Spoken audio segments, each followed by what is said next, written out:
పురుషాంగాన్ని శుభ్రంగా ఎలా ఉంచుకోవాలి? ఏమైనా ప్రత్యేకమైన చర్యలు తీసుకోవాలా? జనరల్గా అండి సపరేట్గా పురుషాంగం పెనిస్కి స్పెసిఫిక్గా వాష్ అంటూ ఏమీ ఉండవు. రెగ్యులర్ మీరు బాత్ చేసేటప్పుడు ఎలాగూ మీరు స్నానం చేసేటప్పుడు ఎలా బాత్ చేస్తారో అంతకు మించి స్పెషల్. చాలామంది చేసే మిస్టేక్స్ ఏమంటే ఈవెన్ పేరెంట్స్ చెప్పారు డెటాల్ సబ్బో సబ్బో పెట్టి నీట్గా ఆ ఏరియా క్లీన్ చేసుకోవాలంటే అది కరెక్ట్ కాదు. ఎందుకంటే వాటిలో ఉండే కాంపోనెంట్స్ వల్ల స్కిన్ కింద ఉండే గ్లాన్స్ పెనిస్ మ్యూకోజా సెన్సిటివ్గా ఉంటుంది, చాలా పెయిన్ వస్తుంది.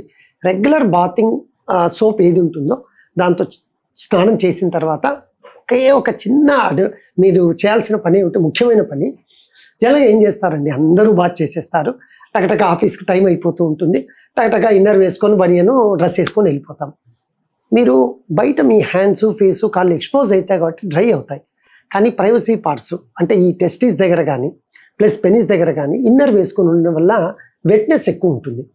మీరు ఆల్రెడీ హడావిడిగా బాత్ చేశారా, ఇన్నర్ వేసేసుకొని వచ్చారా, ఆల్రెడీ క్లోజ్డ్ ఛాంబర్గా ఉంటుందిగా, మళ్ళీ వెట్నెస్ ఉండి అక్కడ మీరు అడ్వర్టైజ్మెంట్ చూస్తుంటారు రింగ్ గార్డెను ఇచ్చు గార్డెను అవన్నీ ప్రాబ్లమ్స్ వెట్నెస్ వల్ల వస్తూ ఉంటాయి. ఫంగస్ ఈజీగా గ్రోత్ అయ్యే అవకాశం ఉంటుంది.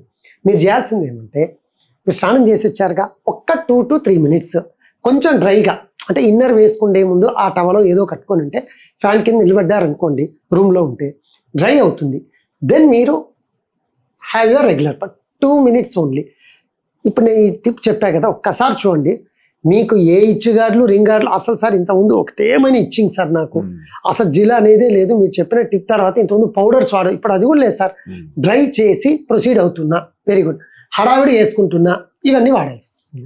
ఆ ఒక్క చిన్న టిప్. మీరు తీసుకునే అదే మందులు, అదే నాణ్యమైన మందులు, కానీ సగం ధరకే. అవును, మెడ్ ప్లస్ బ్రాండ్స్ పై 50 to 80% తగ్గింపు.